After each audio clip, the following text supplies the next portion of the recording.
এখানে প্রশ্নে লেখা আছে একটি দ্রব্য ৩৮০ টাকায় বিক্রয় করায় ২০ টাকা ক্ষতি হলো, ক্ষতির শতকরা হার কত? সুতরাং প্রশ্ন অনুসারে বিক্রয় মূল্য হচ্ছে ৩৮০ টাকা এবং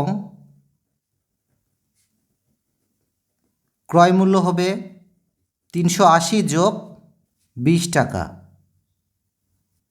অর্থাৎ ক্রয় মূল্য সমান সমান ৪০০ টাকা। এবং প্রশ্নে ক্ষতির শতকরা হার নির্ণয় করতে বলা হয়েছে, কাজেই ৪০০ টাকায় ক্ষতি হয় ২০ টাকা, সুতরাং ১ টাকায় ক্ষতি হয় ২০/৪০০ টাকা, সুতরাং